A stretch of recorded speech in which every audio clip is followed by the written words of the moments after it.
ಕಮಲಾಕಾಂತ ತ್ರೈಲೋಕ್ಯಂ ಮಂಗಳಂ ಕುರು.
ಪ್ರಸಾದ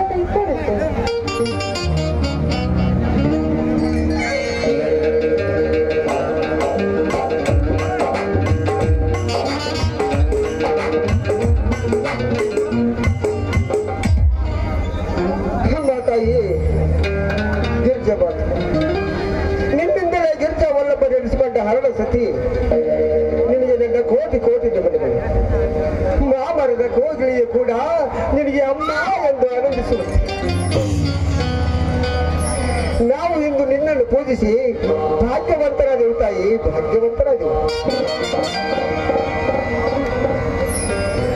ತಾಯಿ ಭೂಮಾತೆ ಅನ್ನ ಕೊಡುವ ಭೂ ತಾಯಿ ಎಂದು ಹಗಲು ಮಳಿ ಚಳಿ ಬಿಸಿಲಲ್ಲದೆ ಕುರಿಗಳನ್ನು ಸಾಕಿಕೊಂಡು ಭೀಮಾರ್ಜುನರಂತೆ ಗಳಿಸುತ್ತಿದ್ದೇನೆ. ಈ ಎಲ್ಲದಕ್ಕೂ ನಿನ್ನ ಆಶೀರ್ವಾದ ಇರಲಿ ತಾಯಿ, ನಿನ್ನ ಆಶೀರ್ವಾದ.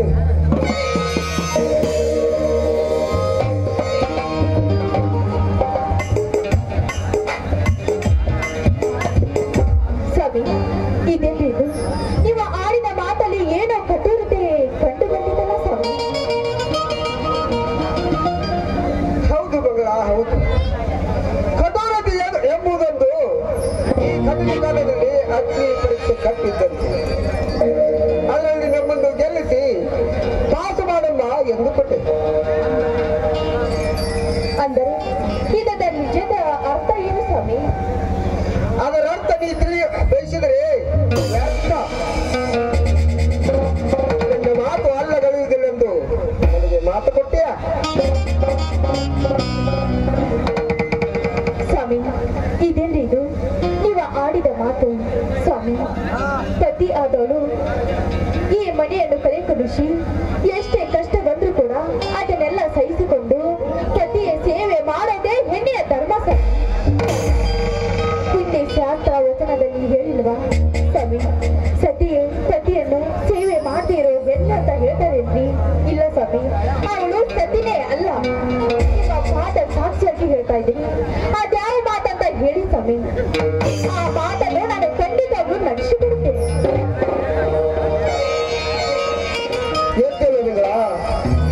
ಈ ನಿನ್ನ ಮಾತಿನಲ್ಲಿ ನನ್ನ ಅಜ್ಞಾನ ಕಲ್ಲು ತೆರೆಸಿ ನನ್ನ ಹೃದಯದ ಬಳಿತ ಜೋರಾಗಿಸಿ ನಿತ್ಯ ನನ್ನ ನಿಟ್ಟಿಸಿನಲ್ಲಿ ಸುತ್ತ ಭೂಮರವಾಗಿ ಹೊರಬರುವ ಪ್ರತಿ ಉಸಿರಿನ ಕಣಗಳು ರಾಮಬಾಣವಾಗಿ ಪ್ರಜ್ವಲಿಸಿ ಉಜ್ವಲ ಭವಿಷ್ಯದ ಈ ಮನೆ ರಾಮರಾಜ್ಯರಗುಂಡಾಯಿತು.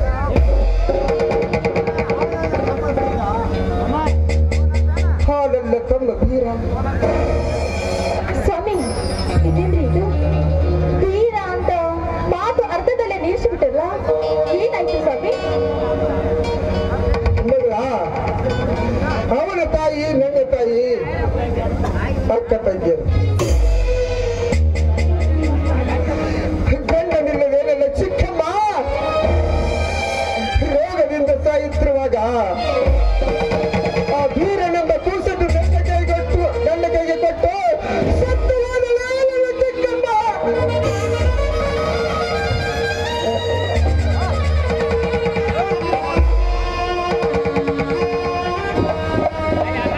ಆ ಕೂಸನ್ನು ಶಕ್ತಿವಂತ ನನ್ನ ತಮ್ಮನಾಗಿ ಬೆಳೆಸಿದ್ದೇನೆ. ಅವನೆಂದರೆ ನನಗೆ ಪಂಚಪ್ರಾಣ. ನನ್ನನ್ನು ಸಹಿತ ಅವನು ದೇವರ ಸಮಾನವಾಗಿ ನೋಡುತ್ತಾನೆ. ನಾವಿಬ್ಬರು ಬೇರೆ ಬೇರೆ ತಾಯಿಯ ಮಕ್ಕಳೆಂದು ನನ್ನ ನಿನ್ನ ಹೊರತು ಬೇರೆ ಯಾರಿಗೂ ಗೊತ್ತಾಗಬಾರದು. ಅವನನ್ನು ನಿನ್ನ ಸ್ವಂತ ಮಗಳೆಂದು ನೋಡಿಕೊಳ್ಳಬೇಕು.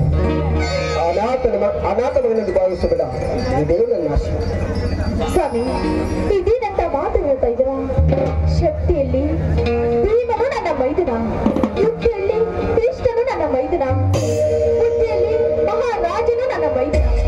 ಸ್ವಾಮಿ, ನನ್ನ ಮೈದನ ಅನಾಥನಲ್ಲರಿ, ನನ್ನ ಸ್ವಂತ ಮಗ ಅಂತ ನಾನು ನೋಡ್ತಿದ್ದೀನಿ ಸ್ವಾಮಿ. ಈ ಮಾತು ರಾಮನ ವಚನ, ತೆಗೆದುಕೊಳ್ಳಿ. ಮೆಚ್ಚಿನ ಮಗಳ ನಿನ್ನ ನಿಶ್ಚಲವಾದ ಮಾತು. ಇಲ್ಲಿವರೆಗೆ ನಾನು ಹುಚ್ಚನಾಗಿ ಮುಚ್ಚಿಟ್ಟುಕೊಳ್ಳುವ ಕೆಟ್ಟದವನು ಬಚ್ಚಿ ಹೋಗುವಂತೆ ನಿನ್ನ ರಭಸದ ಭ್ರಮೆಗೆ ಆನೆ ಕಟ್ಟನ್ನು ಕಟ್ಟಿಬಿಟ್ಟು ಇದಕ್ಕಿಂತ ಸಂತೋಷ ನನಗೇನಿದೆ ಮಗಳ? ಗರಿ ಬಿಚ್ಚಿದ್ರಗಳು ನರ್ತನೆ ಮಾಡುವುದು. ಈ ನನ್ನ ಉದರಿ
ಹಟ್ಟಿ ಕಸ ಹೊಡೆದು ಬಾಲ ಮರಿಗೆ ಮೇವು ಹಾಕಿ ಬರ್ಬೇಕಾದ್ರೆ ತಡವಾಯ್ತನ.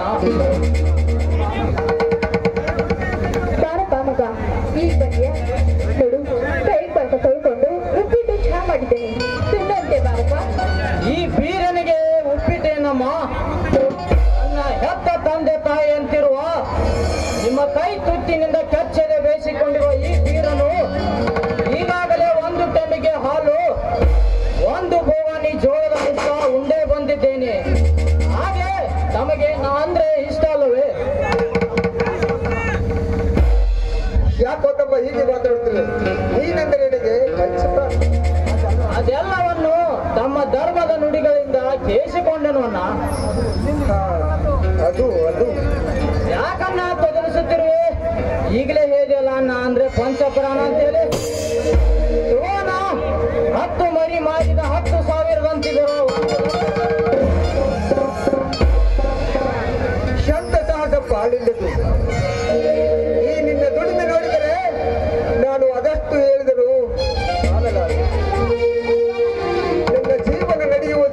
ನಿನ್ನ ಗುರಿ ಬಂದಿಲ್ಲ. ನಾನು ಎಷ್ಟೇ ಹೊಲ ಉತ್ತಿ ಬಿತ್ತಿ ಬೆಳೆದರೂ 2 ವರ್ಷಗಳಿಂದ ಅತಿವೃಷ್ಟಿ ಬೆಳೆಯಾಗಿ ನಾಶವಾಗಿ ಈ ನೇಗಿಲ ಯೋಗಿ ನೀನು ದುಡಿದು ತಂದದ್ದನ್ನು ತಿಂದು ಬೇಗುವ ಭೋಗಿಯಾಗಿದ್ದಾನೆ. ಈ ವರ್ಷ ಮಳೆ ಇಲ್ಲದ ಬೆಳೆಯೇ ಇಲ್ಲ. ಅಣ್ಣ, ನಾ ಇರುವಾಗ ನಿನ್ನ ಕಣ್ಣಲ್ಲಿ ನೀರೇಕೆ ಅಣ್ಣ? ನೇಗಿಲ ಯೋಗಿ ಎಂದು ಭೋಗಿ ಅಲ್ಲ. ನೇಗಿಲ ಯೋಗಿ ಉತ್ತಿ ಬಿತ್ತಿ ಬೆಳೆದಿದ್ದರೆ ಜಗಕ್ಕೆ ಉಳಿಗಾಲಲ್ಲ. ಹೆಚ್ಚಾದ್ರೆ ನಿನ್ನ ಕಾಯಕನ. ನೀನೆಷ್ಟು ವಿಚಾರ ಶಕ್ತಿಶಾಲಿಯಪ್ಪ. ನಿನಗೂ ಕಾಯಕದ ಅರ್ಥ ಗೊತ್ತೇನಪ್ಪ? ಅಣ್ಣ, ನಿನ್ನ ತಮ್ಮನಾಗಿ ಜನಿಸಿ ಬಂದ ನನಗೆ ಇಷ್ಟು ತಿಳಿದಿಲ್ಲ ಅಂದ್ರೆ ಹೇಗಣ್ಣ? ಏನೇ ಬಿಡಣ ಜಗದಲ್ಲಿ, ಸತ್ಯವಲ್ಲ ಸತ್ಯವಲ್ಲ, ಸಹಜವಲ್ಲ ಅಸಹಜವಲ್ಲ, ನಾನು ಇಲ್ಲ ನೀನು ಇಲ್ಲ, ಇಲ್ಲ ಎಂಬುದೇ ಏನಿಲ್ಲ ಎಂದು ಬರೆದು ಶಿವದೀನರಾಗಿದ್ದಾರೆ ಅಣ್ಣ. ಇದೆಂತ ಮಾತಪ್ಪ ನಿನ್ನದು? ಇನ್ನು ಕೇಳಣ್ಣ, ಈ ಸೃಷ್ಟಿಕರ್ತ ನಿರ್ಮಿಸಿದ ಈ ಜಗದಲ್ಲಿ ಚಳಿ ಮಳಿ ಗಾಳಿ ಅನ್ನದೇ ಉತ್ತಿ ಬಿತ್ತಿ ಬೆಳೆದು ಜಗಕ್ಕೆ ಅನ್ನ ಹಾಕುವ ನೇಗಿಲ ಯೋಗಿ ಅನ್ನ. ಅಮ್ಮ, ನಿನ್ನ ನುಡಿಗಳನ್ನು ಕೇಳಿ ಈ ಜಗವನ್ನೇ ಮರೆತು ಬಿಟ್ಟೆ.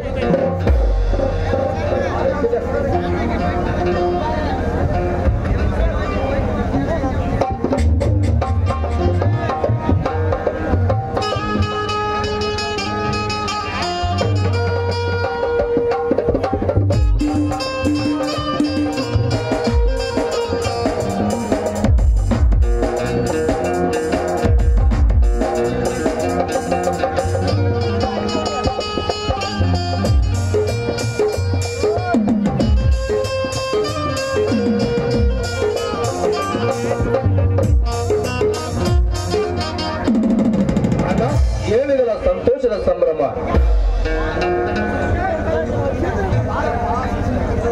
ಬಾರಪ್ಪ ಶಶಿಧರ್, ನಿನ್ನ ಇತಿಹಾಸ ಎಲ್ಲ ಚೆನ್ನಾಗಿ ಆಯ್ತಿಲ್ಲ ಮೈದನ? ಡಿಗ್ರಿ ಅಭ್ಯಾಸತ್ತಿಗೆ ಚೆನ್ನಾಗಿದೆ, ಆದ್ರೆ ಅಣ್ಣನ ಕಡೆ ಹಣಕ್ಕಾಗಿ ಅಣ್ಣನ ಕಡೆ ಬಂದೆ. ಈ ಕಡೆ ಮರಿ ಮರಿ ಹಣವಿದೆ ಅಲ್ಲ, ತಮ್ಮನಿಗೆ ಕೊಟ್ಟು ಬಿಡು. ಸಹೋದರ, ಎಷ್ಟು ಬೇಕಾಗಿದ್ದಾನ? 25,000 ಕೊಟ್ಟು ಬಿಡಿ ಸಾಕು. ಹಾ, ತೆಗೆದುಕೋ. ಹಣವೆಂದ ಮೇಲೆ ಹಿಡಿತದಿಂದಿರಬೇಕು. ಸ್ವಾಮಿ, ನಮ್ಮ ಸಂಸಾರ ಈಗ ಆನಂದರ ಸಾಗರ ಆಗಿದೆ ನೋಡ್ರಿ. ಈ ಸಂಸಾರ ನೋಡ್ತಾ ಇದ್ರೆ ನನಗೆ ತುಂಬಾ ಸಂತೋಷ ಆಗ್ತಾ ಇದೆ ಕಣ್ರಿ.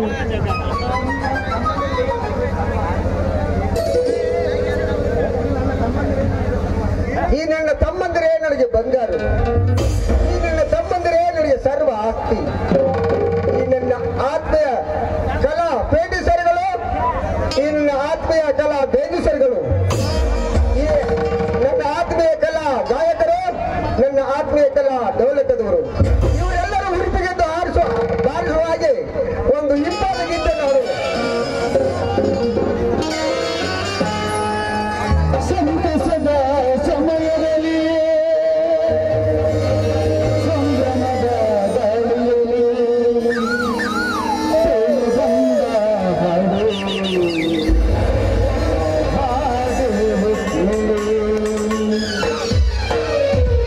ನಮ್ಮ ಮನೆಯಲ್ಲಿ ಬಂದ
ವೈದ್ಯ ಸ್ವಾಮಿ ಬನ್ನಿ ಎಲ್ಲರೂ ಸೇರಿ ಊಟ ಮಾಡೋಣ. ಆಯ್ತು